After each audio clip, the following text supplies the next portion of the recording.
கர்த்தருடைய நாமம் மகிமைப்படுத்தப்படுவதாக. நம்முடைய வாழ்க்கையில எப்படி எப்பொழுதும் மகிழ்ச்சியாக சந்தோஷமாக இருக்க வேண்டும், இருக்க முடியுமா? நிச்சயமாக இருக்க முடியும். அதற்கு 2 காரியங்களை உங்கள் மத்தியில சொல்ல விரும்புகிறேன்.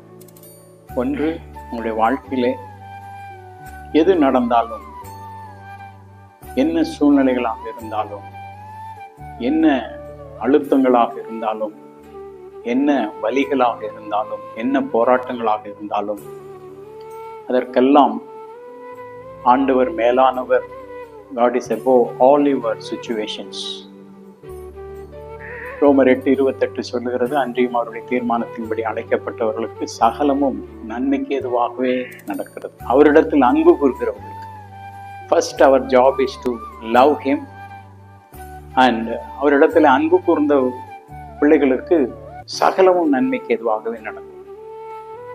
என்ன நடந்தாலும் அதை நாம் விசுவாச கண்களிலே பார்க்க வேண்டும், பயத்திலே அல்ல.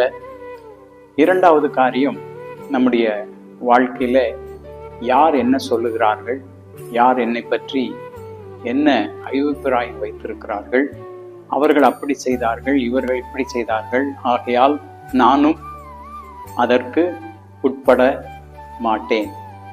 அப்படி வாழ்கிறவருடைய வாழ்க்கை எப்பொழுதும் சந்தோஷமாக இருக்கும். கர்த்தர் உங்களை ஆசீர்வதிப்பாராக. ஆமென்.